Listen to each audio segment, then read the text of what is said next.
Welcome to Hockey Night in New York, where Islanders hockey is always top shelf. Whether you got your start as a Dynasty veteran, a Millbury survivor, or you were born into the Church of Trotz, Hockey Night in New York is your home for all things Isles. Now, here are your eclectic hosts, Sean Cuthbert and Christian Arnold. Ladies and gentlemen, it is Hockey Night in New York. Welcome to the program, everyone. It is Sunday, March 21st, 2021. Big show coming up for you tonight. Former WFAN columnist for the New York Islanders, Andy Graziano, will be joining us. My name is Sean Cuthbert. With me, as always, is Mr. Christian Arnold. Christian, how are you? I'm doing well, Sean. How's everything with you? You're doing well again. That's good to hear. I'm glad you're well. What would you like me to say? No, that's fine. I'm glad that you're well. You're very consistent. I'm great. That's what I'm talking about right there. I love it. Tony the Tiger. Tony the Tiger, everyone. Very good. All right. Welcome to the show, everybody. Thank you so much for tuning in to twitch.tv/Hockey Night NY. Another big show coming up. Want to remind you all that we are happily sponsored by the Blue Line Deli and Bagels, located at 719 West Jericho Turnpike in Huntington. Head on over for great food, great people, and great service. Make sure to check out the menu at BlueLineDeli.com. We're also happily sponsored by Thai Technology, a voice-over IP company providing phone services for businesses across the country. If you're tired of dealing with long hold times and the impersonal service of companies like Spectrum, Optimum, and Verizon, give Thai Technology a call at 516-856-7800 for 3 free months of service. So, Christian, the Isles dropped 2 in a row to start the week. 1 to the Caps, 1 to the Flyers. Then they redeemed themselves last night. Big trouncing of the Flyers to get back off the schneid, right? Unfortunately, they fell off the top of the league. That's no longer the case. It was last week. Right. It's not anymore. The point streak's over. The winning streak's over. But at least they got back on track last night. What do you say, CA? Well, technically, if you go by some people's calendar, the week starts on Sunday. So they started the week on a good note because they won on Sunday. The Hockey Night in New York week begins on Monday, typically, because we do the show Sunday night. So I'm pretty sure the listeners understand that, following along. When we talk about the week, it's the week because we already talked about last Sunday's game. So why would we reiterate? I'm just saying. You didn't have to say, Christian. The calendar technically goes. Well, thank goodness you cleared that up. Thank you. And that's what I have to say because I'm CA. You are CA. That's true. No, but very, very interesting week for the New York Islanders. Certainly one that's brought out the fire and brimstone part of the fan base during the middle of the week when they lost to the Washington Capitals and the Philadelphia Flyers the first time, then getting back on track with a 6-goal night against the Philadelphia Flyers, again at home on Coliseum ice in front of a sold-out crowd of 1,400 people. Yeah. Scoring all over the place, a huge night for Thomas Hickey. Obviously, there's no question he is the real story of the week, and certainly... Hint, hint. I said story of the week. No, and I said hint, hint. Right. I wonder what you could be hinting. Who knows? We'll find out. But certainly the big story was Thomas Hickey's return, the emotions behind it, the way he persevered to get back into the Islanders lineup, and obviously, too, the interesting question of when is Noah Dobson ever going to come off the COVID protocol list and get back into the Islanders lineup. It certainly now has to be a bit of a concern if you're not only the Islanders and the fans, but just anyone who cares about Noah Dobson, because certainly he's been on the list now. It's been since last Sunday, I want to say, or two. Yeah, it was the same day for Pajot and Dobson. I believe it was Sunday. So it's been about 6 days now, almost 7 days that he's been on the COVID protocol list. Certainly raises some questions and concerns, not only just about his ability to get back in the lineup, but his overall health, which obviously is the bigger issue there in the grand scheme of things. But Thomas Hickey coming in after Sebastian Aho did a good job of filling in Noah Dobson's spot for the most part, give Thomas Hickey a chance to get back into the lineup, and certainly he made the most of that opportunity. 2 assists on the night in a very emotional game for him. Yeah, I'm not sure many of us saw it coming. I was even surprised when I think it was Brian Compton the game before where he might have jumped the gun thinking he was going to be in the lineup that night. It didn't end up happening. He ends up coming in last night, and I think Hickey probably fell off a lot of our radars. At least he fell off of mine. It seemed like he was probably just going to be, a real emergency taxi squad guy. If like a couple of guys went down, maybe you see him get in, and he gets in, and which is great to see. I mean. if you watch these broadcasts, and even previous to that, just over the course of his career as an Islander, people have had nothing but just fantastic things to say about him. You know, not only the hockey player that he is, but the human being, the individual that he is. And, you know, it was great to get him back in, and he gave a great interview after the game. And just, you know, I suppose how candid he was about his emotions and how he felt and what it meant to him to get back in the lineup and the fact that he was able to get on the score sheet and contribute. So it'll be interesting to see if, you know, he gets another one in there, you know, because he was so comfortable in the last game. I think it raises that question for sure, because not only do you have to think about, all right, is Thomas Hickey now someone that should be back in the forefront of our minds? And in fairness, when you think about his career and you think about the experience that he has, it certainly would make the most sense for anyone who's just a casual observer of the New York Islanders, because Thomas Hickey for a long time was a mainstay in the Islanders' blue line. Oh, yeah. And so he has a couple of concussions. He gets obviously can't crack his way back into the lineup in a more prominent spot after the first concussion in 2019. Devon Toews comes in, he gets called up. He never leaves the lineup after that. And then you had, you know, he kind of loses that spot going forward. Doesn't get into any more games. He has another concussion issue last year. Only plays about 14 games in AHL Bridgeport. And things just haven't gone his way. Obviously, also dealing with a lot of off-the-ice issues. His brother passing away from an aggressive form of brain cancer. That was certainly a hard thing for not only Thomas Hickey, but the entire Hickey family. And interestingly enough, he gets back into an NHL game the same month, a year to the month, that his brother had passed away. So a lot of emotions in that game, but it raises the question now, do you give Thomas Hickey another chance to get back into the lineup on Monday when the Islanders play Philadelphia for a third time, now in Philadelphia at this point, as they begin to get set on some sort of road trip? We don't know what's going to happen going forward. We know the Boston game on Tuesday isn't happening. The NHL canceled that because of COVID issues in Boston. The Thursday game against the Bruins now up in the air. But do you give Thomas Hickey another chance to get back in the lineup? Not only because he's a guy that's certainly shown that he deserves that opportunity, but because he's also someone whose name has been kind of bantered about a number of times in any sort of trade scenario. The Islanders obviously need to clear up some more cap space potentially if they can going forward, and Thomas Hickey has a couple of years left on his contract. So could this be an opportunity to not only showcase his talent, give him a chance to succeed and help the team right now, but also, is it an opportunity to kind of show other teams why they'd want Thomas Hickey as part of a trade that could bring in a Kyle Palmieri or a Taylor Hall or someone else? Well, I think with the way you teed that up, Christian, I think there's a lot of positives in that thinking, in that line of thinking. If Dobson isn't good to go whenever the next game may be, right, well, it looks like we're going to be fine versus Philadelphia. Right. They'll play that game. Right. Let's just assume that Dobson's going to continue on the COVID list. It seems like Dobson's not. I mean, he was on the tonight's Sunday when we do the show. He's on the COVID protocol list for another day. So it's hard to imagine at this point that he would come off tomorrow at the earliest. I would say maybe sometime in the middle of the week. It would seem like. Okay, so I'm taking guesses. Sure.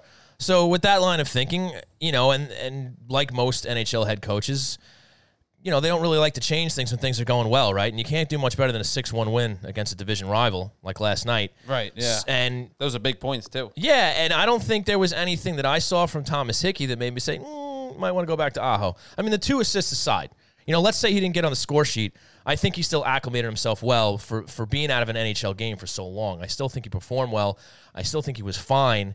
And so I say, yeah, keep him in. And if you want to get a little more, you know, I guess creative, so to speak, you know, with how this also could benefit the Islanders, if it does, you know, come to that, you know, trade discussion, right, where he could end up being a guy that can help out another team. Because, look, he just fell down the depth chart, man. The Islanders just had guys that were not only ahead of him, but also they just stayed healthy, and he obviously didn't.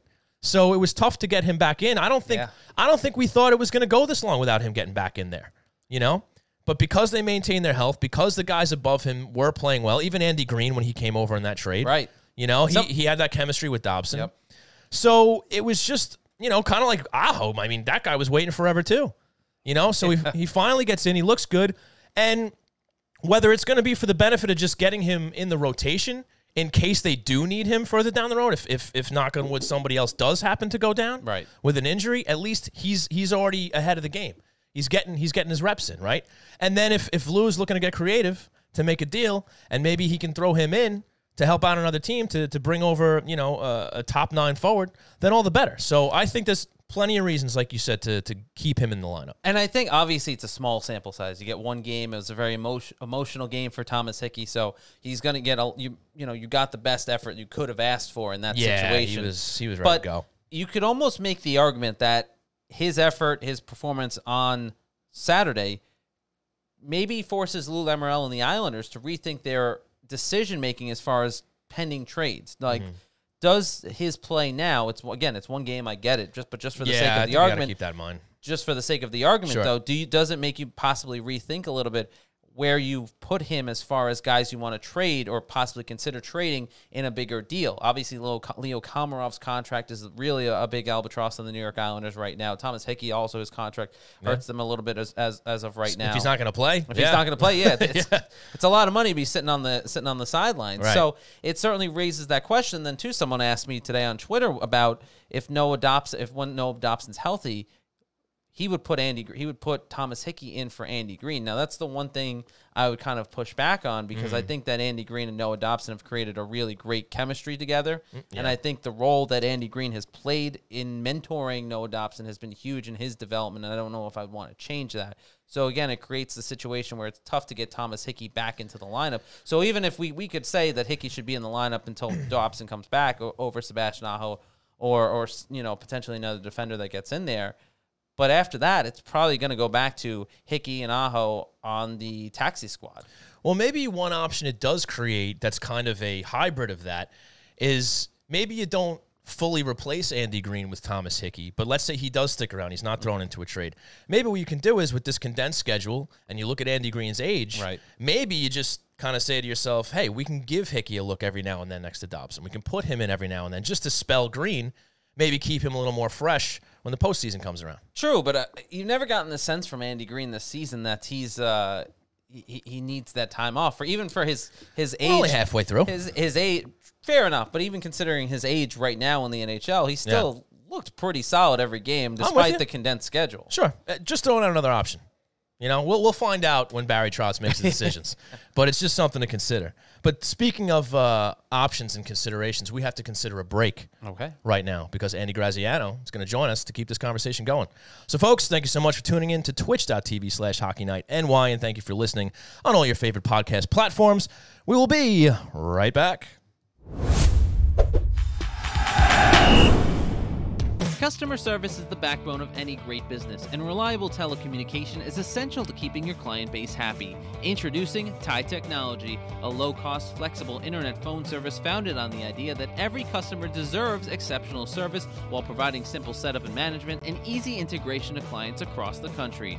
Thai Technology will not only create a custom solution tailored to your specific needs, but will partner with you to provide a competitive edge to you and your clients. And if you need support, you won't be routed to an automated call center in another country. You'll get a live representative that had a personal hand in building your account. So Islander fans, if your business is looking for a change from companies like Spectrum, Verizon, or Optimum, Thai Technology is offering 3 free months of service for any of its affordable packages. Just call 516-856-7800. That's 516-856-7800. Or visit them on the web at thaitechnology.com. That's Thai, T-I-E, technology.com. Thai Technology, the right choice for your internet phone service. The only thing better than a great Long Island deli is a great Long Island deli run by die-hard Islander fans. Blue Line Deli and Bagels, located at 719 West Jericho Turnpike in Huntington, will make any Islander fan feel right at home with its familiar blue and orange theme and Isles decor. Blue Line Deli and Bagels proudly serves Bagel Boss bagels, along with breakfast favorites, hockey-themed heroes, quesadillas, salads, fresh-made smoothies, and much more. So stop on in for delicious food, a clean atmosphere, and a happy staff ready to greet you with friendly service no matter what team you support. Want to place an order for pickup? Call 631-944-3222 or visit BlueLineDeli.com to check out the menu and order online. Blue Line Deli and Bagels, where the great selections will have you saying, yes, yes, yes.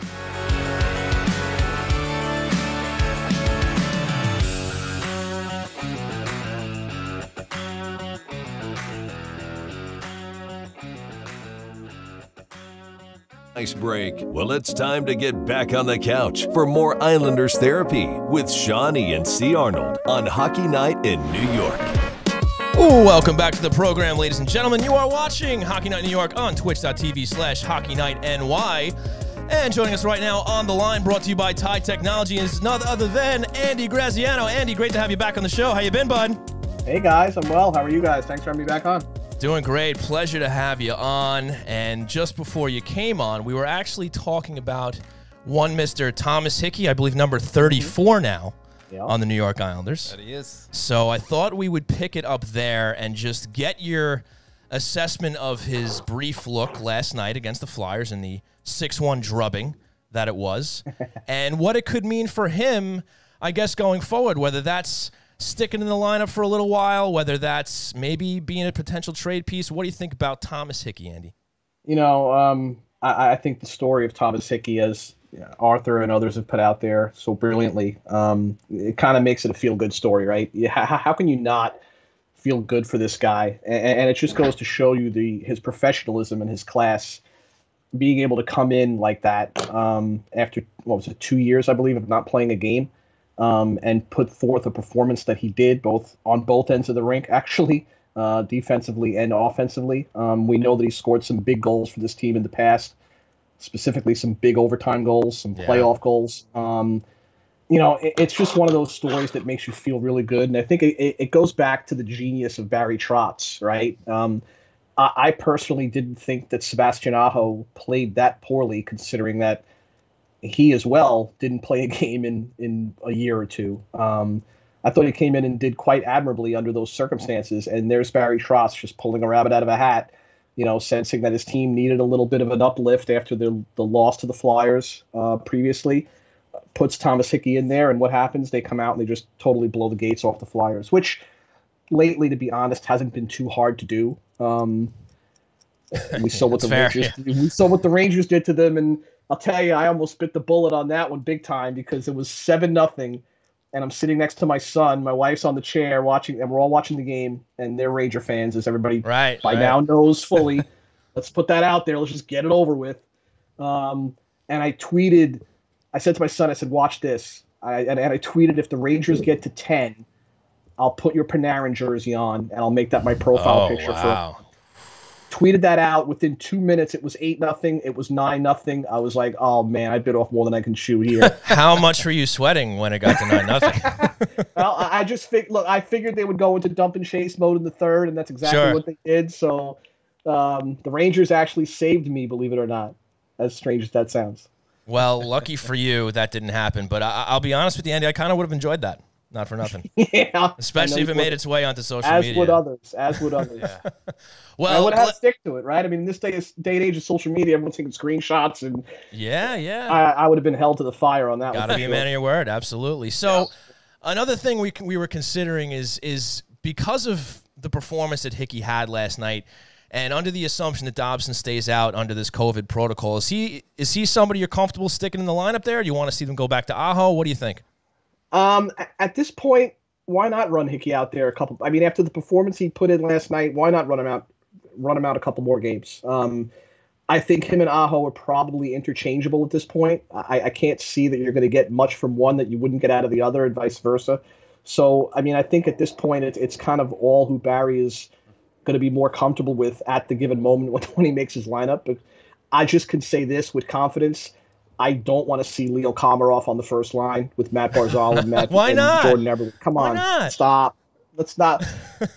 It's almost to me like what I said earlier in the season when they were running Matty Martin and Ross Johnson out there in the same game. I was like, it's just too redundant for me. Like, let's, and silly me, I should have trusted Barry, which everyone should do at this point. But Barry eventually figured it out. Yes, trust in Barry. Now, Christian, did you want to go somewhere else? You want to keep it with Leo Komarov since Andy brought it up? Want to stay there for a minute? I wanted to ask something Hickey related, but okay, go ahead. And then we'll bring it to Leo. Obviously, we're talking with Andy Graziano, former columnist for WFAN, covering the New York Islanders here on the line, brought to you by our friends over at Tide Technology.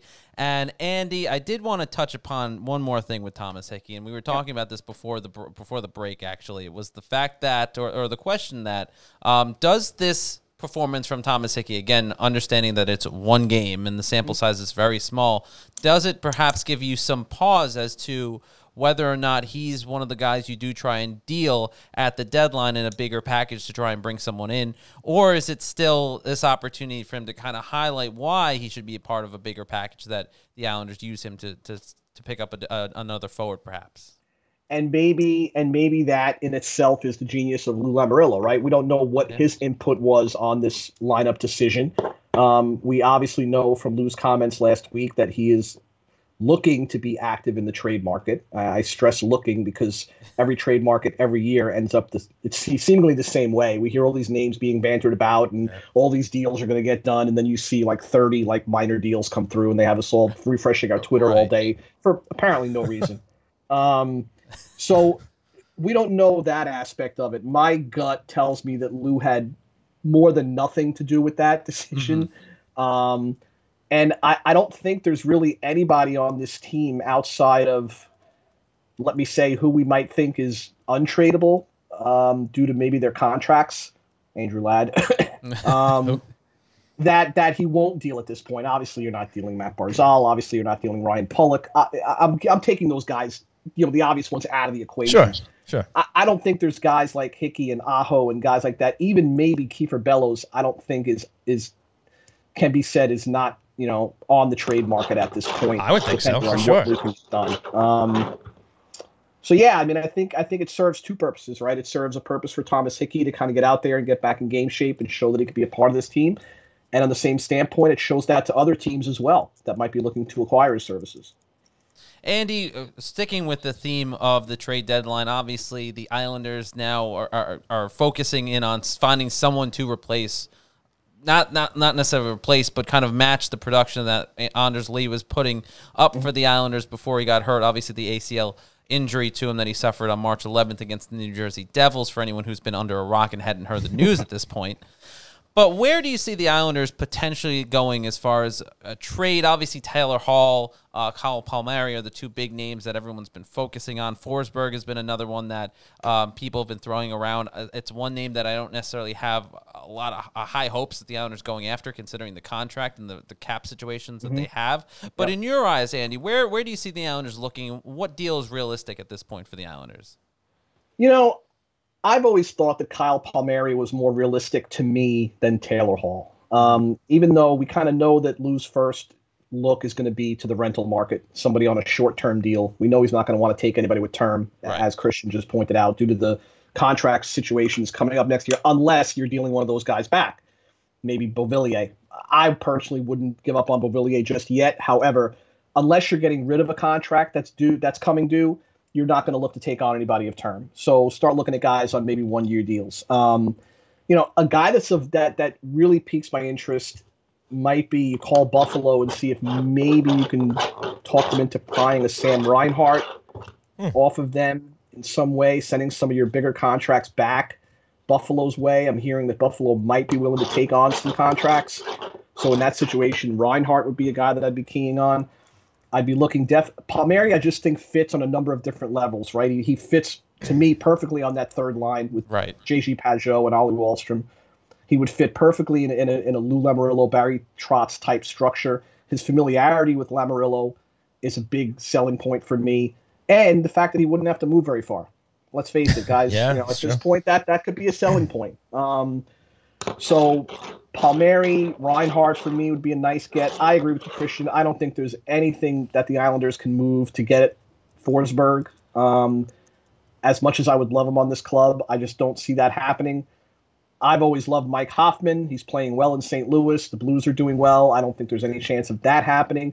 Maybe you call the Browns and the Bills. The Bills. Look at me. Bills. What the hell? Sure. Why not? All right, reset. Josh Allen coming to the New York Islanders. You heard it Maybe first he can from play me. wing. Maybe he can play wing.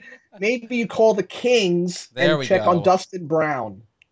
All right, my brain is now working in its okay, proper Andy. capacity. If you watched all the episodes of this show, you would have seen a lot worse. So don't worry about it. It's fine.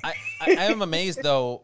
He was trying to get to the LA Kings. Somehow he went to Cleveland, their NFL team, Buffalo, their NFL team. Well, little known fact, Cleveland, they're named after Dustin Brown, the Cleveland I Dustin Brown. I failed geography miserably in school.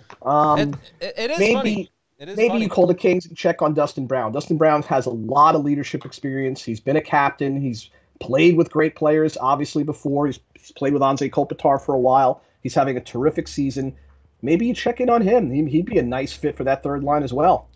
It's not the first time I've heard that name mentioned either. Certainly, it would fit the leadership qualities that the Islanders are looking for, and that's one thing that, when it comes to players that the organization brings in, it's always been almost equal. Character. Equal as much as the skill set that they have is the character that they bring, and it's one of the reasons why I'm with you, Andy. I don't think Taylor Hall fits the system. I think Kyle Palmieri, if anyone, really makes the most sense. But especially with the fact that Palmieri's contract doesn't have that much of a cap hit on. They can go out and get a secondary player if they feel the need to, defensively or offensively. And in that vein, Andy, is there anyone else? Those are obviously the top-tier targets that the Islanders would have. On a lesser level, is there someone that you think Islander fans should keep their eyes out that Lou Lamoriello might make a play for? Michael Granlund, perhaps. I'm not really 100% sold on him being the answer in this kind of system. I think the Islanders are an extraordinary case, right? Because if you look at, and I don't like to look at analytics on a totality basis. I like to look at them in bits and pieces, kind of take my eye test and combine that with some analytics to kind of make a kind of a full analysis. Like if you look at the Islander analytics, their Corsi is still kind of mid-pack. However, high danger chances for their first, high danger goals for their second. I mean, so it's kind of like that. What Trotz has talked about, quality over quantity. That's kind of been how they've been winning this year, keeping the puck out of their net, increasing their high danger chances. Not only that, but capitalizing on their high danger chances. On the same standpoint, you have to bring somebody in, like you just said, Christian, that's right in the room and that's right in this system. Not every player can play this kind of demanding system that Barry Trotz plays. We're kind of seeing it play out with Kiefer Bellows, right? I mean, the guy obviously has goal-scoring talent. I personally think his first look, and this is me saying this, let's keep that in perspective. But, my first thing for him would be his skating. I think he really needs to improve in that facet. However, he's a guy that's been known to have a great shot, can score goals, yet he's kind of found himself buried in this system. He's having a hard time picking up what Barry wants him to do on a nightly basis. There's kind of no other reason for me you would take him out of the lineup for Leo Komarov last night, even though it's a game that you kind of thought was going to be a little more on the physical side. So maybe you want Leo's grit in there. Not only you put Leo in, you throw him on the first line. I love it. I don't, They won too, Andy. 6-1. They won 6-1. No, Something how do you argue? I get it. And everyone's going to be screaming that it's the Leo factor, and that's why they won 6-1. But I kind of I'm going to be a heel and say that. It kind of just gets to me, like it kind of just makes me think when a guy like Bellows gets iced out like that, as we've seen him the last couple of weeks, and then comes in, does a great job in the games he played, scores a ton of goals against New Jersey in a couple of games, and then all of a sudden gets taken out of the lineup again. Like you have to question that and think to yourself, what is his long-term role here, if he even has one at this point? Yeah, that's all fair, but I want to get back to this trade talk and these names that we're banning about. It seems like the guys that both of you were talking about, you're talking about they're going to go on maybe the left wing or the wing for J.G. Pajot, right, in the third line. And something we have to keep in mind here, and maybe you were kind of getting to an answer to this question. We'll find out soon enough. But let's say you pick up a Palmieri, you pick up one of those guys, and they slot in next to Pajot. Still got to answer the question of who's going to play left wing in the first line next to Matt Barzal. Is that going to be Kiefer Bellows? Your guess is as good as mine there. I thought it was Kiefer Bellows. I thought he did well in the audition. And then, again, he gets pulled out of the lineup last night. So it's obvious that Barry doesn't feel that he's the every game solution just yet. Maybe you slide an Oliver Wahlstrom up to that line. I know that they like the Wahlstrom and Pajot combination. It's been working for them. But could you imagine what we've seen out of Oliver Wahlstrom so far, if you put him on that line with Barzal and Eberle, the increase in chances he's going to get with that shot, it'd be scary. I think that might be something that'll happen sooner than I perhaps thought it would, just because of the trajectory that Wahlstrom's on right now, because he just looks fantastic, and I can't wait to talk about him a little bit more in depth later. But just, again, to keep it on here, like, there's a lot of good names you guys threw out there. Everybody you guys mentioned, I'm on board for. And you have another couple names I'd like to throw out there. Nick Foligno, I think Columbus kind of could fit that role. He's got a leadership role. Yep. He's well-respected over there in Columbus. Yep. I think he could play maybe a poor man's game to Anders Lee. Again, you're not going to replace him 1-for-1. Even if you look back at Buffalo, Eric Stahl, I think, could be an option too. He has that leadership. He has the experience. He's a cup winner. He might be a guy that can help if you're looking more depth-wise. But I think if you're looking to, quote-unquote, replace Anders Lee, you might have to shoot more for the stars where it's, Taylor Hall, even if you don't like him, or Forsberg, and that may start with an Anthony Beauvillier if you want to get that guy over here, especially with another year on his contract. So, again, it's never an easy job for a GM, but with Lee being out, I think it just makes it all the more difficult for him to sit down and be like, how am I going to keep this team a Stanley Cup contender as we go forward here? And that's the thing, right? Does Lou, and I know Lou believes this, the thing is, do we believe it, right? I mean, how close are they, really? Because let's face it, draft picks are a crapshoot. Draft picks are 50-50. We've had enough of this franchise stockpiling draft picks, 100%. Making those draft picks and finding them not pan out.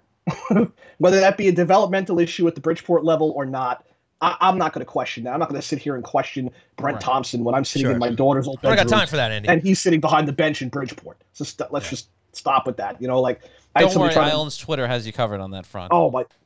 Yeah, well, I had somebody try to pin me to the wall the other night on Bailey. Like, why don't you write about how bad Josh Bailey is? I'm like, because that's not what we do. That's not what they don't listen to us. Well, why don't? Well, do you agree with me? It's not about whether I agree with you or not. It doesn't have anything to do with that. But I think it's a matter of how close are they. The draft picks. Enough with the draft picks. Get rid of them. Get rid of them. If it costs you draft picks to bring in players of that ilk and make a run for the cup, we saw how close they were last year. We're starting to see how close they might be again. I wish they would beat Washington a little more this year, but nice. We're starting to see how good they can be again when they are on their game. And if it costs you draft picks to do that and make that serious run, I think there's no question you do that this year, and just enough with the waiting around. Talking with Andy Graziano here on the line, brought to you by our friends over at Tide Technology. And Andy, it's certainly a question to ponder as far as where the Islanders are in terms of a win now team. And I think Lou Lamoriello said that he thinks this is a win now team for the most part. I think this is in their mind a win now team of what they've built and the players that they have in it. But my question is, I think this is where everyone gets so wrapped up in the Forsbergs and some of the other what's his name, Rickard Rakell. Too, another guy who would come in on with term, although his contract is a little bit, I think, more friendly. I don't have the numbers directly in front of me, but his contract is a little bit more friendly compared to a Forsberg. And that's the thing. How tough is this job right now for Lamoriello, considering that not only if he's talking about bringing in a guy with term, he's thinking about someone not only this season, but he has to consider next season and the money that the Islanders will have or won't have going into next season. How much tougher does this make this year's deadline and even going into next year, which we assume is going to be just as tough? I remember talking about this at nauseum with Sean and Tony and yourself, Christian, when you took over for Tony. Every trade deadline, we seem to go over the same thing. Like, this is who they can bring in. This is who could fit here. This is who fit there. And as I said before, 9 times out of 10, nothing ends up happening because prices end up being too exorbitantly high. But Lou bucked the trend last year. He did. And Big the Pajot deal was huge. And I think that showed a lot of guts. And I think what might make this a little tougher is in this kind of shortened coronavirus season that we're in, other GMs know the situation Lou is in now. We saw the unfortunate injury to Anders Lee, which to me looked like it must have looked like it's the same thing to everybody. It looked like nothing. I didn't even, when he went down, I was like, what happened? And I saw the kind of the replay of him getting tangled up, and I was like, and then I heard a couple hours later that it was this, it was that. Next day I heard he was going for a second opinion. I was like, oh, second opinions are never good. And it turns out it was the worst case scenario. But I think what makes it tougher for Lou is that every team in the league now knows what he has to do. Every team and every GM in the league is sitting back saying, we know what Lou has to do now. Lou's basically come out and said what he needs to do. So now we're going to hold him to and maybe the price goes even higher than it would have been, let's say, last week had Anders Lee been healthy.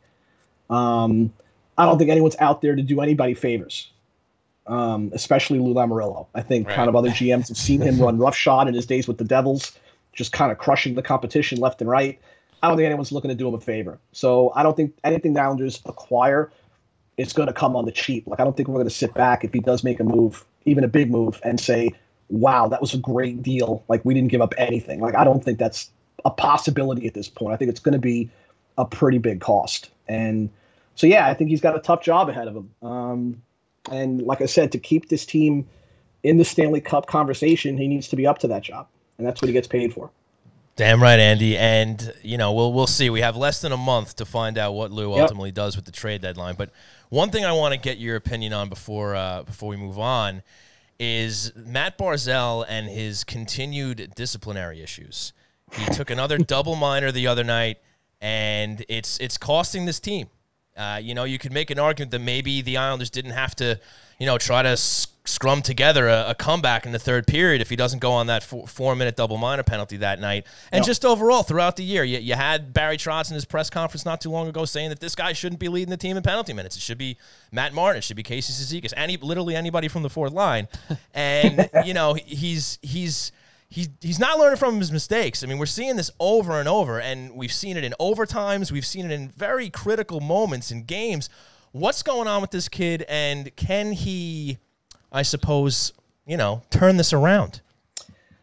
I think he's obviously smart enough to turn it around. He's obviously smart enough to know the mistakes he's making. I think what concerns me are the stick infractions, the lazy stick infractions, the trips, the high sticks, the hooks. Like that to be with a guy that skates as well as Matt Barzal does, he should never, ever get a hooking penalty. There should never be a reason for him to be behind anybody and take a hooking penalty or a tripping penalty, because he shouldn't even be in that position. I think you kind of take the good with the bad with a player like that, with a player that's that talented, with a player that's that light years ahead on your club in terms of talent level. I think you take the good with the bad, in my opinion. It's obvious his defensive game this year has gotten better. I don't think it's exactly where it needs to be, or maybe where Barry Trotz wants it to be. But it's obvious in the games that I've seen and the work that I've seen him put in the defensive end that he is focusing more on that aspect of his game. He did see that as a liability coming into this year, and he worked on it. Yeah. Give him a chance to work through this as well. You give him a chance to learn from this. He's still a young player. He's not getting – what this won't do is help him get any respect from the officials, which he gets none already. This is going to even drive that down even further. However, I think this is the kind of situation where you have to let him learn from it. You have to expect him to be mature about it and get better from it. Hold his feet to the fire, yes. Make him accountable, yes. But to crucify him for it, I'm kind of going to stop there. I'm going to stop at that point. Okay. It is certainly interesting, and maybe it's a good sign. You look at the penalties, because Barzal has always kind of had those penalty issues in the past. But you look at the penalties he's taking now, they're, as Andy's saying, they're much more, they're I don't want to use the word tactical, but he's trying to make a defensive play, and he's just not making the smart play. Right. In the past, one of the big issues was that he was taking emotional penalties. The penalties that he was going to the box for were things that were even more cumbersome to a team than just an infraction that you're taking while trying to make a defensive play. He was reacting to kind of getting pushed around at times. And I think that's, maybe to Andy's point, that's a good sign. Yeah, I think that's kind of where he has to rein it in, right? Like, I understand his frustration level at the officials, at the way he sometimes gets pushed around at times. Look, we saw for so many years John Tavares take that, right? Yes. We saw it. We saw John Tavares get just hammered and hammered, and nothing would be called. And that's a player that at the time had respect among the officials. I mean, what did really JT do to not earn respect with the officials? So it's kind of just like something he's got to push through it. He has to push through it, learn from it, and I expect that he will. Andy, you mentioned John Tavares. I wasn't going to bring this up, but I am curious since you mentioned his name. I'm not sure if Voldemort. I'm sure. I'm sure you saw the Steve Simmons column up in the Toronto Sun. I wanted to get your thought. I read it. I vehemently disagreed with the column. I've always been someone who, and I make no bones about this, or I know whatever the phrase is. You nailed it.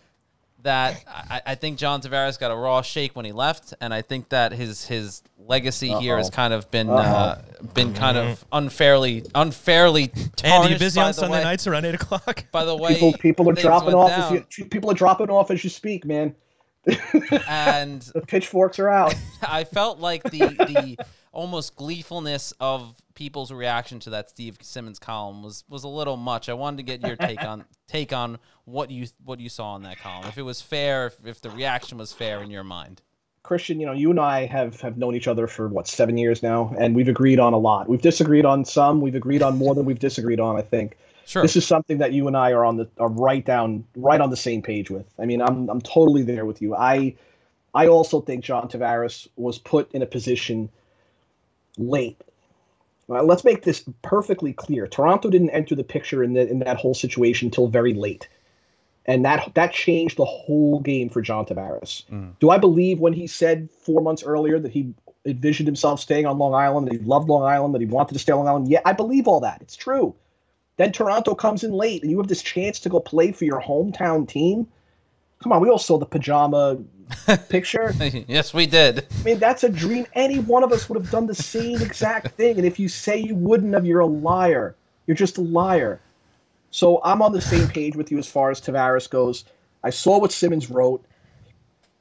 I just see the flames around the set, Bill. Yeah. As you continue here, it's getting really hot in here.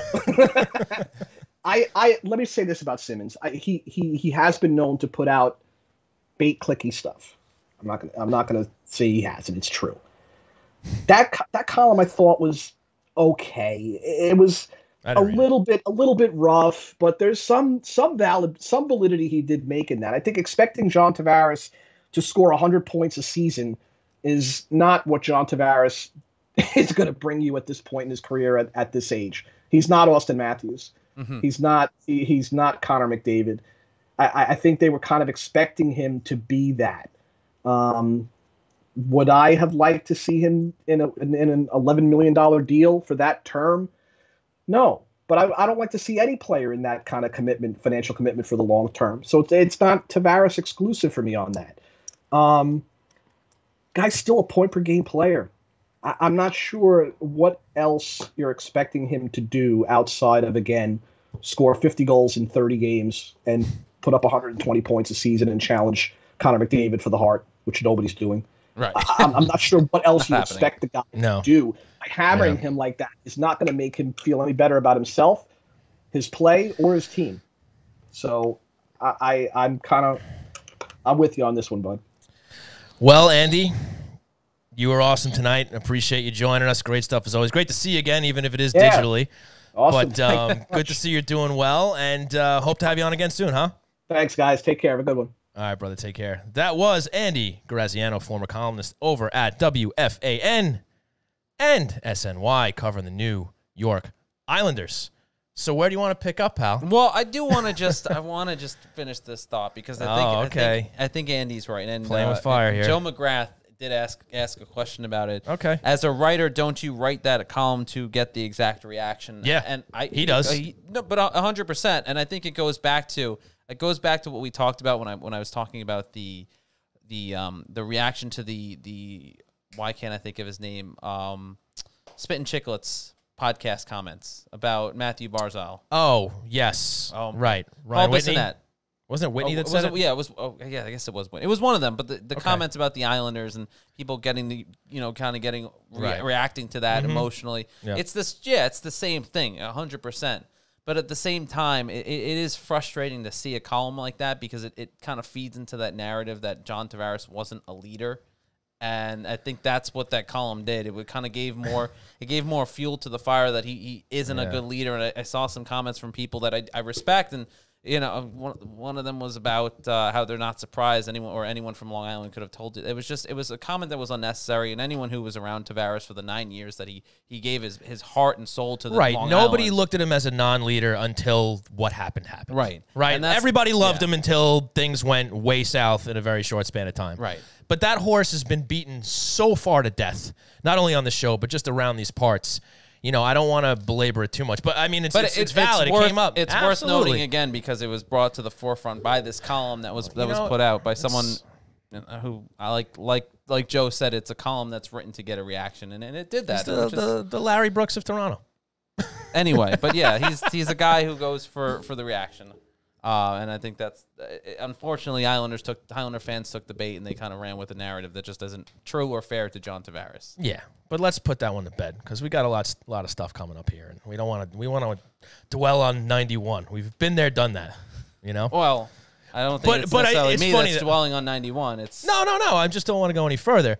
But what's funny is until Andy said it himself, as we were talking about Barzal, I was like, this reminds me of 91 when he first came in and he wasn't getting calls, you know, and he was kind of having a rough time with that. I don't know if he was playing as undisciplined as Barzal is now. No, I don't think it was as pronounced. That's the thing. It wasn't with him. It was more any infraction against him wasn't getting called. I feel like he had to get his arm sawed off in order for a referee to make a call. And that was the thing. It wasn't that he was getting called. He would get called for the reactionary penalty every now and then, but it wasn't like Barzal early on where you saw him take a ton of reactionary penalties and you go, you just got to be better than that, dude. You can't react like that because you're 95% of the time, it's always the player that's reacting to a missed call or something they thought should have been a penalty that's going to get called and sent to the box, and it's going to hurt their own team. We've seen it a number of times in the NHL with any team. So that's a lesson you got to learn, and it's good that we saw Barzal kind of come out of that phase. Now it's just getting him to clean up that game, and then Andy has pointed out, and correctly so, it's one of the things that he's focused on was being more responsible in the defensive end. Yes. And I think that's where some of these penalties are coming from. It's that he's trying to do the defensive things that he's not accustomed to.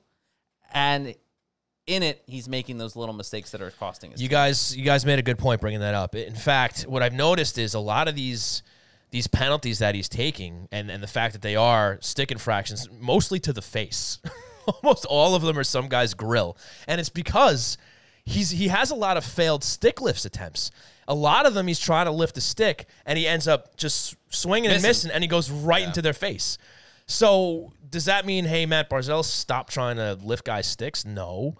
But practice. This is a learning curve. Yeah, I mean, he's got to find a happy medium where he can be more successful with it, where he's actually making contact with the stick as opposed to a gentleman's neck or his throat or his face, because it's getting him into trouble. And as Barry Trotz emphatically said, he's got to be outside of the box. He's got to be on the ice. Because, look, he's their dude. He's their superstar. He's got to be on the ice creating chances, not giving the opportunity to other teams, especially when it ends up 4 minutes because you got some blood leaking out of a guy's nose. And luckily that didn't cost the Islanders a goal at that point in the game, if I remember that game correctly. But it certainly was interesting because that came almost immediately after the previous game where Barzal was sat for the first 8 or 9 minutes of the third period after he took an infraction that ended up costing the Islanders in the second period. Right, but even if Philadelphia didn't score on that opportunity, that's still 4 minutes you're a man down. That's 4 minutes you're not even strength having an opportunity to score yourself. No, I get that. Yeah, no, 100%. So, it's something he has to reel in. It's just the reality.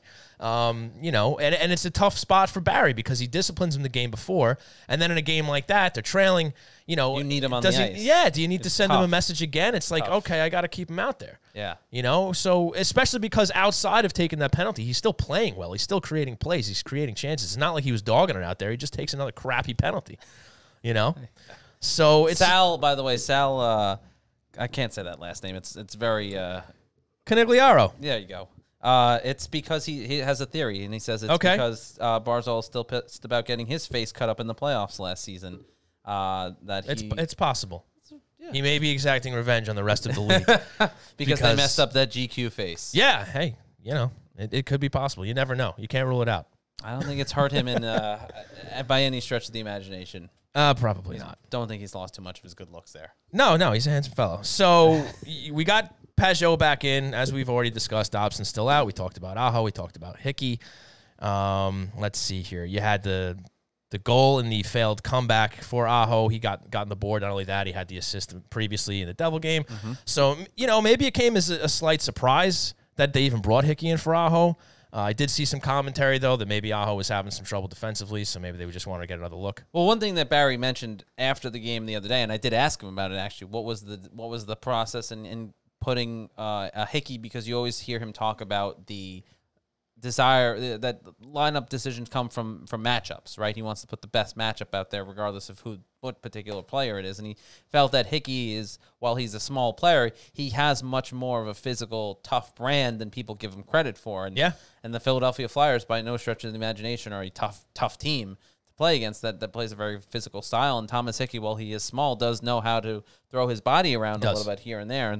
And I think that's part of the decision why Trotz said, all right, let's give Hickey a shot here in this instance, and that's what he was saying after the game. So certainly it was an interesting question. I was a bit surprised, too, that the Hickey train had already kind of started on Thursday, like you mentioned. There was some inclination or some banter that potentially Thomas Hickey could get back in the lineup against Philadelphia in that first game, and then to hear it again brought up, and it seemed like it was more of a possibility on Saturday, that it was a bit of a surprise there. Yeah.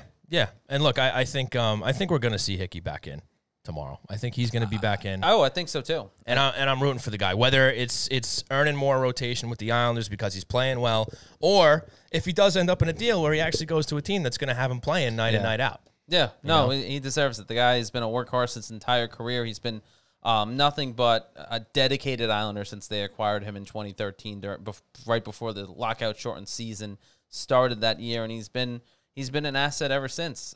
You kind of laugh, but Thomas Hickey has had some pretty big goals in Islander history over the course of his career, and he's a guy that the Islanders have not only utilized defensively, but at times utilized in a forward position, which has always been interesting to see. Yeah, that's right. Wow, I forgot about that. That's funny. But I guess speaking of defensive gaffes, since we kind of talked about Aho possibly getting taken out because of that, Scott Mayfield had a rough night. He's had a couple rough nights. That's true. I'm focusing specifically on Thursday night. The Islanders mount that comeback in the third period. They make it 3-3. You have a questionable icing decision, and ultimately leads to a goal, some missed assignment there in front of the net, and you allude to the fact that maybe it just wasn't that one night. Do we want to give this guy a hard time? Or is this something that we just kind of let roll? Because Mayfield has been pretty steady outside of maybe the adjustment that he's making to now playing with Nick Leddy on the other side, as opposed to Devon Taves, where, people had a lot of good things to say about that pairing before Taves went elsewhere. Yes, but at the same time, this is the point in time, and Scott Mayfield has not hidden the fact before the start of the season after the Devon Taves trade was that Boychuk being on LTIR and essentially his career being over, Devon Taves leaving and being traded to the Colorado, it opened up a lot of new avenues and a lot of new opportunities for the defensemen there that have been there in different roles. And Scott Mayfield openly talked about wanting to kind of pick up some of the slack that maybe the Johnny Boychucks and left when he retired, quote unquote, or ended his career. And that's not necessarily been the case this season. And I think it's fair to point that out. And the same way we talked about Josh Bailey a few weeks ago when we said that this is the first year maybe that people have legitimate criticisms of his play. Right. I think it's equally fair that Scott Mayfield, not that he's crucified, but certainly it's fair to point out the mistakes that have cost the Islanders and that he's not necessarily been the player that the Islanders need him to be at certain points this season. And that's a fair thing to do.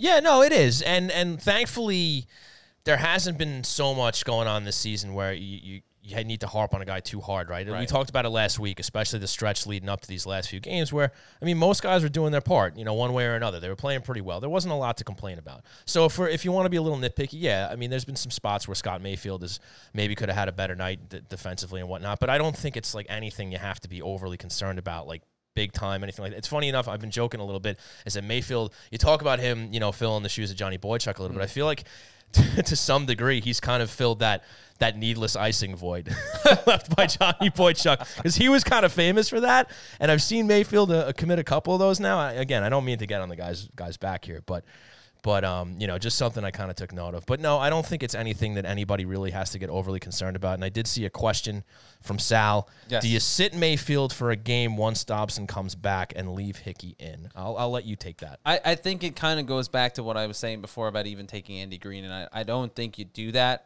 especially in this instance where you're taking Scott Mayfield out, who plays, I think, a very different role than Thomas Hickey would play when he's in the lineup. And I don't think that's a good decision to make, because you lose some of that size, you lose some of that physicality. And like I said, Thomas Hickey knows how to throw the body around. He's a tough guy. But at the same time, Scott Mayfield has a couple inches on Thomas Hickey by a long stretch. I don't think that's the right decision to make, even if Scott Mayfield has had some bad games. I don't think you do that. I don't think it makes the most sense for the team and the role that they would have to play, because I think you put Thomas Hickey in a position where he's not going to be able to succeed because he's trying to fill a different role than what I think is the ideal position for him. When you look at the player that came out a couple of years ago in Thomas Hickey, and then look at the player that went in, Devon Tays. Obviously, different stages of their career, but their style or the role that they're playing were very similar. This is not the case. If this is the message sending, you'd have to take someone else out. It's not, maybe you take out a Nick Leddy, for instance, if that's the player you're sitting because you don't like the way they're playing. It's not Scott Mayfield for Thomas Hickey. I don't think that decision makes a lot of sense. No, I think you nailed that. I think you nailed that because no. Joe McCrath just wrote in the chat, Thomas Hickey is half the person smaller than Scott That's not far from inaccurate, or accurate, I should say. But no, you're right. It would defeat the purpose, because if you're going to bring Hickey in for anybody, it's going to be somebody like Leddy or maybe Green, not just because of the left side, but also because of the style of game that they play. And it really, Hickey's not going to fill that role. He's not at all. He would be more of a poor man's Nick Leddy. You know what I mean? And I hate that phrase. Well, poor man's anything. Well, it's all we got right now. But I think you're right. And does that mean but that's also not to say I think Nick Leddy has been underperforming. Like, there's a reason to put him in. Right? For No, we were just using him as he was going to come in. It would be for a guy like him. Okay, good. So we're on the same page with that. So thanks for the question, Sal.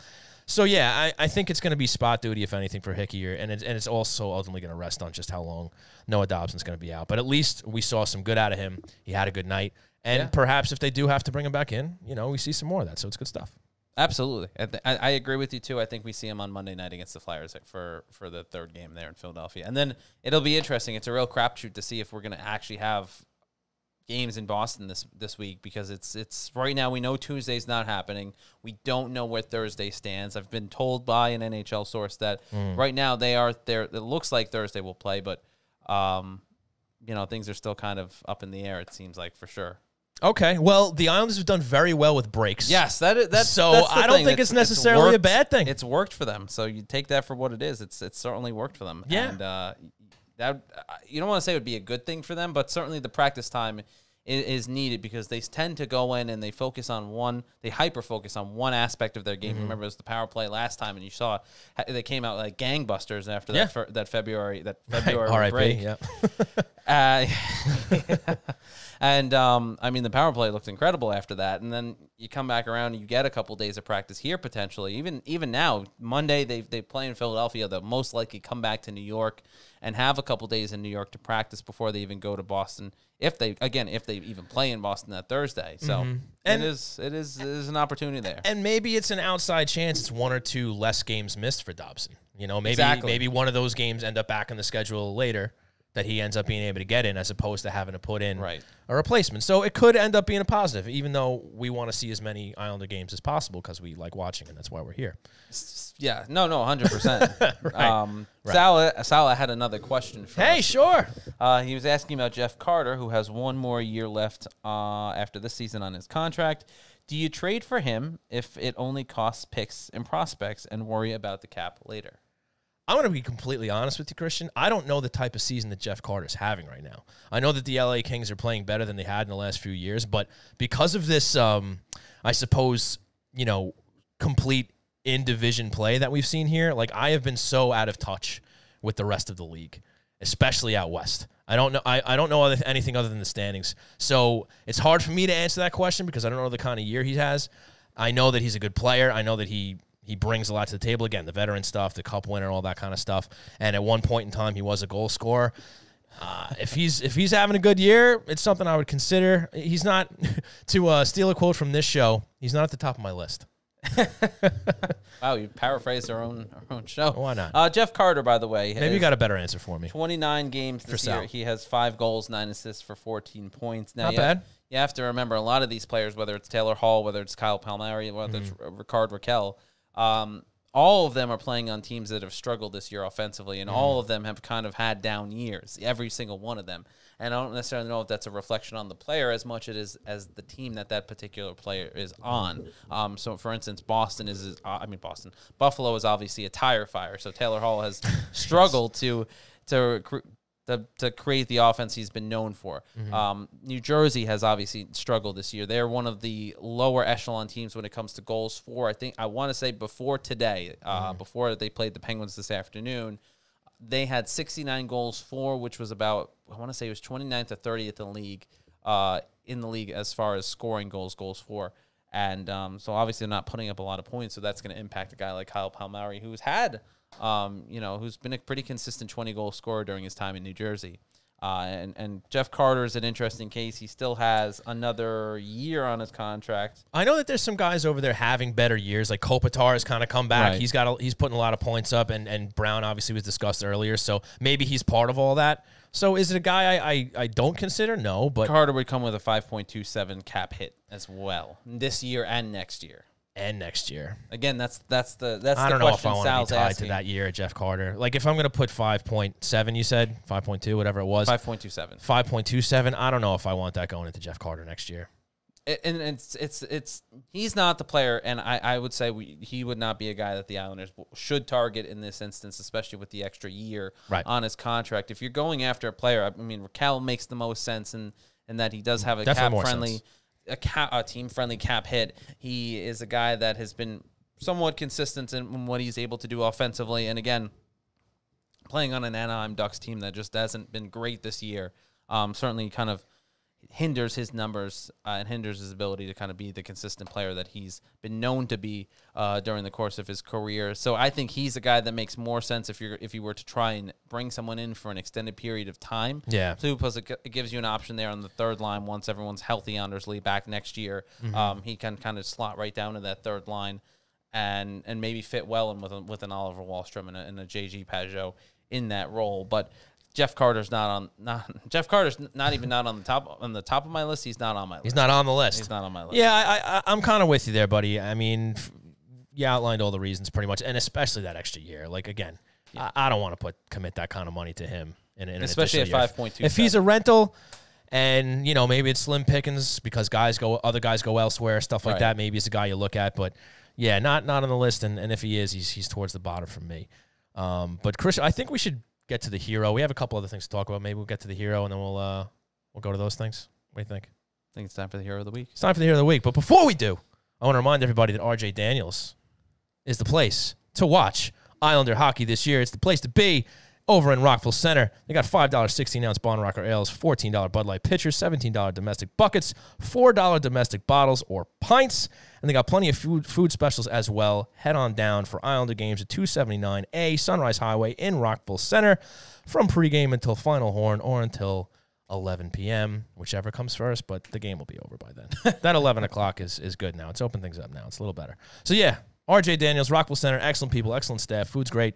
Good spot to watch some hockey. They get the sound going on over there, so make sure you head over if you're looking for a place to watch the Islanders. Now, if I was to want to hit the hero of the week music, which button would I hit? It's that purple one right there. We have color-coded buttons, everybody.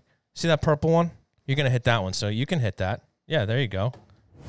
Nice job, buddy. And when you hear that song, go ahead. It's time for the hero of the week, brought to you by the Blue Line Deli. Blue Line Deli. You're doing great. Off hero of the week. That's right. Half price hero of the week. Yeah. Both apply. You want me to take it over from here? This week, the hero of half price hero of the week is the Mr. Ledecky. Yeah, you should just do this. Okay, the Mr. Ledecky. Brought to you by the Mr. Ledecky with turkey, ham, provolone, lettuce, tomato, mustard on fresh rye bread. Get it for half price all week starting tomorrow. That's Monday through Sunday, where we'll announce a brand new half off hero. Stop in and mention Hockey Night in New York for half off the Mr. Ledecky. You'll get it one day. For the record, you have the information in front of you. I do not. Well, unlike others, I come prepared here. I was going off the cuff. Well, maybe you should make notes. Well, I don't. I usually maybe don't you do should that, make your own notes. I was kind of being sarcastic. Right, because you're lazy. I was making fun of you. It's fine. It's fine. We know who's doing the work behind the scenes, folks. Still it's fine. Me. All right, so I actually do remember that you went first last week, but I think right. This is going to be an easy one. I think we're going to be on the same page here because, I mean, what a story coming out of last night. Thomas Hickey getting in. I mean, you kind of got to go for it, right? Especially the fact that not only does he play and overcoming all those emotions, the fact that he'd been out for so long, he's been itching to get in there. He gets in the score sheet twice, and not your just kind of lucky secondary assists. I mean, he was right in the mix, right in the play. Both primary assists. He was very noticeable out there in a positive way. So easy one for me. Thomas Hickey is my hero of the week. And it's Thomas Hickey across the board. He is also my hero of the week. And there you go. There's not too much more we can say about Thomas Hickey, considering how much we've talked about him for this entire show and the impact that he's had, not only on the ice, but I think the spark, that he gave the Islanders in the locker room as well. You know, the Islanders often talk about, the team often talks about, and the players often talk about what the chemistry they have in that room, and the family atmosphere that they have in that room. And Thomas Hickey is a guy that's been there for a majority of a lot of these guys' careers when it comes to Anders Lee, when it comes to Casey Zizekas, when it comes to Matt Martin. A lot of those guys, he's been there and he's seen them develop and grow, and he's been a part of those teams that have won and had some big moments even before their run to the Eastern Conference Final last year. And I think that there is not a person in that room, Casey Zizekas as well, there's not a person in that locker room that wasn't excited to see him not only get into the game but have the impact that he did, considering the emotional impact that it had on him, as far as his brother passing away a year ago, as far as the fight to get back into the lineup, as far as the mental toughness it took to get him there to this point, which he even admitted after the game and talked about how it was a drain on him. Very forward, and it was a drain on him, and it was certainly something that he wasn't sure was going to happen again, which was like you said, a very candid comment there by Thomas Hickey. So I think it's no stretch of the imagination why he's our hero of the week unanimously. Yeah, there you have it, folks. I think our first unanimous hero of the week since Ilya Sorokin a couple weeks ago. I believe you're right about that. We had conflicting picks the last couple of weeks, but this one was easy. Yeah. You know, no doubt about it. Yeah, and you had some, good, worthy, honorable mentions. Casey Zizekas with the 2 goals against the Flyers. And he, again, it seems like at least one guy from that line is still chugging along, still doing well. So, and you can go down the line too. Oliver Wahlstrom, we haven't talked about him yet. He dropped the gloves. Yeah. In a fight that he won. I mean, the guy's doing it all. I love it. I can't say enough about it. I mean, definitely got a little man crush going on the young Oliver Wahlstrom right now because he's playing so well. So I hope he keeps it up. Oh, 100%. Yeah. I think everyone. Respond, please. I think everybody wants him to keep it up, Sean. Okay. It's a pretty obvious. Sometimes we state the obvious. Obvious comment. So, once again, folks, Thomas Hickey, your hero of the week, brought to you by the Blue Line Deli and Bagels, half-price hero, the Mr. Ledecky. As you can see, well, you could see on your screen, but now Thomas Hickey's blocking the way. But turkey ham, provolone, lettuce, tomato, mustard on fresh rye bread. Mention Hockey Night in New York when you go in this week, and you can get it for half off. So there you have it, folks. Which is why we call it the half-priced hero of the week. Yeah, we had to think that one through, but we finally hero settled on a name, the half-price hero. Half off? Half off. I mean, again, it's there's no strict code. What did you write down? It's half price hero. Half price hero. Yeah. If you took notes, you would know that, but you don't. I don't. We'll move on from there. So didn't take notes in school. Didn't take notes now. Well, that explains a lot, actually. So Oliver Wahlstrom, anything else you want to mention other than what I just did? The fight, still scoring goals, still looking good? I think it was actually, I don't want to say hysterical, but it was certainly a real grit moment for Oliver Wahlstrom to drop. Didn't see that coming. Did not see that coming at all. It certainly wasn't something in his repertoire. I'd be curious. I didn't get a chance to look it up, but I would be curious to see when the last time he had a fight in his career was. Yeah, because that I can't imagine it's been.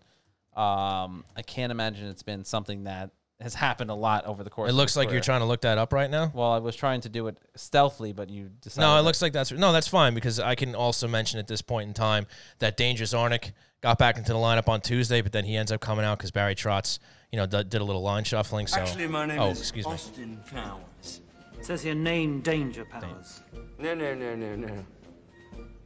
Danger's my middle name. Oh, it's his middle name. My mistake. I forgot. It's Austin Danger Zarnik. So did that give you enough time? Yes, we could have done that a lot more smoothly where you didn't throw me under the bus like that. But yeah, last time he got into a fight was October 12th in 2019 when he was in AHL Bridgeport when they were playing. Okay, he had one at the Bridge. I didn't know that. Yeah. Okay.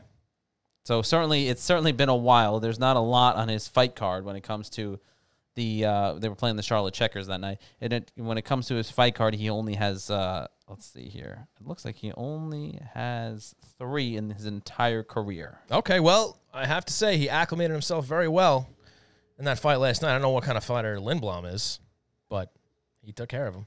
He did. That he did. So certainly another skill set in his... Another feather in his cap. There you go. Another tool in his tool belt. There you go. We like to bring the cliches out here on Hockey Night in New York.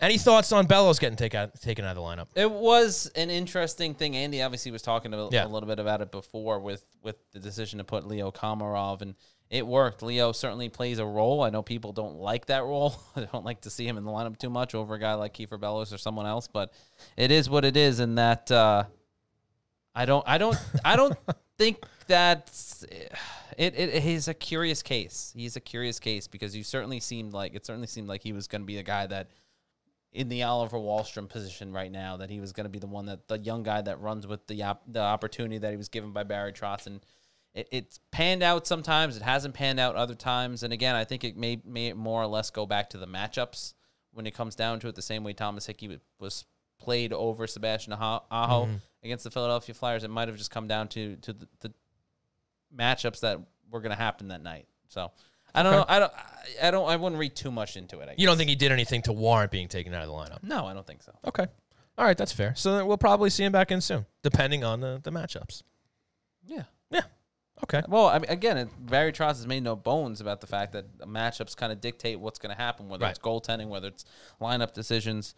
Matchups are one of the big things that they look at. Yeah. Yeah. Okay. Ilya Sorokin got himself another win. His winning streak continues. His numbers look great. That it has. And he's getting better and better, and you're seeing him, I think, get more and more comfortable in the NHL. And that quick acclimation, too, you think about it, it's 7 wins for him now after a couple rough starts. Not even rough starts, but people were ready to send him back to Russia. Yeah, games that were his first game, obviously, we talked about ad nauseum, about how, gets thrown into the fire. The second game looks better, but the offense doesn't put up many numbers in front of him. Third game, same thing. And then you finally get to see him get a win. And I think the confidence has kind of rolled from there. And obviously having a guy like Semyon Varlamov, and you've seen these little instances where the two of, congratulating each other after games and after wins, I think it really shows the relationship that they have. And while it's tough to kind of really get either one of them to talk about how impactful that relationship has been on each other, I think it's pretty obvious at this point what a impact Semyon Varlamov has had on Ilya Sorokin's career early on here with the New York Islanders. For sure. And we don't have to recap the games, but we are 3 games now into the post-Anders Lee world here since he's gone down. They obviously lose 3-1 to the Caps. They had the rough game where they can't complete the comeback against Philly. That's 2 in a row. And they finally get back on the winning ways last night when they completely rout the Flyers 6-1. So I guess in this short sample size of Lee being out of the lineup, is there anything you're seeing out there maybe that you can be encouraged by, that you might be concerned with? And I guess it ties into also just all this trade deadline talk that we're doing. I mean, it's a huge hole to fill, and what's it going to continue to look like here as the season goes on with Anders Lee out of the lineup? I think they're 5 games into life without Anders Lee. Maybe you're right. Because he went down on March 11th. Okay. He didn't play the 13th. Didn't play the 14th. Oh, it was the first game against the Devils? Yeah. Okay, my mistake. We make mistakes here. It was that home game, and the only reason I remember it was because it was the first game that they allowed people back in the stands. Okay. It was the health. All right, it was the apologies. Thank You Healthcare Heroes worker game. Okay, same question still applies though. No. I was just pointing. I'm glad you cleared it. I was pointing it out just for a frame of reference. Because I had written earlier today. I was like, did I mess up? Did I put? It was probably me. But I think the Islanders have looked a little off, to be honest. Up until last night, they've looked a little off as they've adjusted to life, not only without Anders Lee, but without Noah Dobson as well. So it's part of it for sure. I think that it's taken a bit of an adjustment, and the Islanders have kind of gotten out of their own way and gotten out of some of the maybe intricacies that they weren't doing well or correctly without Lee in the lineup, and certainly adjusting to these different scenarios. But Saturday's game was obviously promising. You need the Islanders to continue that effort and continue that ability to find the back of the net and find that leadership role. And you saw them kind of talk about Friday about trying to fill that leadership void that Anders Lee leaves, because he's such an integral part of the Islanders locker room and of the leadership group in that room. And it seems like maybe someone or a group of someones have stepped up and started to fill that role, because Saturday's game looked very different from Thursday's game, which looked different from Tuesday's game, even the game before that, the one they won in New Jersey over the weekend. So I think it's been a bit of a transition, a bit of an adjustment. I think that's partially played into why the Islanders have struggled of late the last few games. I agree. And we got a comment from Joe McGrath, and one that ties into this whole trade deadline talk. Brassard with the hat trick last night. Is he a guy you look at bringing back potentially to side next to Pajot as they had a little bit of chemistry previously? Right, sure, but I don't necessarily know if that fills... Not at the top of the list. It's not the top of the list, but I don't know if it necessarily fills the void that Honors Lee leaves. No, And I think not. that's probably a minor move that's made, if anything, if they have the cap room to do it. I'm sure the Islanders, I know there's a lot of talk that the Islanders and Brassard were looking to possibly reunite before the season started, when they were going through free agency and whatnot. So I don't think it's out of the realm of possibilities, but I don't necessarily know if it's Lou Lamoriello's top priority. I wouldn't think so. Okay, yeah, fair enough. Quick look ahead. Obviously, Philadelphia, Monday. Yes. We talked about the cancellation on Tuesday against Boston. May happen again on Thursday. Right. Whether or not that happens, you got the Pittsburgh Penguins on Saturday. Yes. What say you about this little schedule potentially to change ahead? I mean, I all bets are off at this point. I wouldn't be surprised if the game on Thursday there's some sort of impact from the COVID issues. Do you think they'll get 6 of 8 points? I mean, depending on the game. Do you want to math it out real quick to see if it's even possible? It's not possible. That's good. That's a good start. I understand it's not possible. I get it. You're making a joke. Ha, ha, ha. You're funny. Wow. I think it's going to be tough because Pittsburgh's tough still. Philadelphia, especially against the Islanders. Yeah, yes, right. And back in Pittsburgh, back in the Steel City, and I don't know. I could see them taking. See, here's the caveat. I could see them taking 3 of 4 with the idea that Thursday's game gets canceled, and then if it doesn't get canceled, I could see them taking 5 of 6. Okay, I mean that's say, pretty good to me. I would say they win the Boston game if it's played. Okay. I would say they win Philadelphia if it's played. I mean, that'll be played. They'll beat Philadelphia. Right. And then I think Pittsburgh is the one that goes to overtime and they lose in overtime or something like that. Well, that's been their MO this year, is losing to Pittsburgh in overtime. So you might be right about that. But I like it. I'm going to say there's probably only going to be 3 games this week. Okay. Actually, no. Actually, 2. I think there's only going to be the 2, Philly and Pittsburgh. Okay. So I'm going to go, no, you know what? 4 of 4. They're going to beat both teams. They're going to beat Philly and they're going to beat Pittsburgh. And if they play the Boston Bruins? Then I'm going to go 5 of 6. So we're on the same page. Yeah, kind of, sort of. Oh, I mean, we're on the same page. Yeah, more or less. Not more or less. A little bit. We're on the same page. Yeah, kind of. If there's 3 games, we are. If there's 2 games, we're not. It's a big difference. Huge difference. Well, we're sort of on the same page. Yeah, sure. Well, we both failed last week. They didn't get, what was it, 4 of 6? They got 2 of 6. We were both wrong, even though it took you a little while to get to 4 of 6 because you were really pulling for that 6 of 8 and it just wasn't there. Just didn't have it. So just going through the notes real quick to see if we have anything else. But I think we might be good unless there's anything else you wanted to chat about. Anything else? We pretty much tied everything together. So I guess with that, folks, cue the music. I want to thank you all for tuning in to Hockey Night New York at twitch.tv/HockeyNightNY. And, of course, you listeners out there on Apple Podcasts, Google Podcasts, Spotify, and the rest. Big thanks to Andy Graziano for joining us talking Islander hockey. And let's see, I want to thank our big sponsors here. Blue Line Deli and Bagels, located at 719 West Jericho Turnpike in Huntington. Go on down for great food, great people, great service. Check out the menu at BlueLineDeli.com for their great selections and hockey-themed heroes. And a huge thanks to Tide Technology, a voice-over IP company providing phone services for businesses across the country. Check them out at TideTechnology.com for all your telecom needs, or give them a call at 516-856-7800 and get 3 free months of service. 3 free months of service. So once again, thanks to all you guys, listeners. Once again, if you're still just doing the audio stuff, give us a shot here on the video stuff. A lot of fun, as you can see. We have the live chat going, have a lot of fun with that. Get some questions in. Really good time there. Twitch.tv/HockeyNightNY. And if you're enjoying yourself on the audio end of things, please rate, review, and subscribe on your favorite podcast provider. Tell your friends, spread the word. Follow Christian at C_Arnold01 on Twitter. Follow myself at Shawnee Hockey.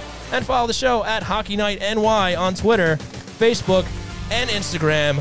For Christian Arnold, my name is Sean Cuthbert. Thanks for joining us. We will see you next week.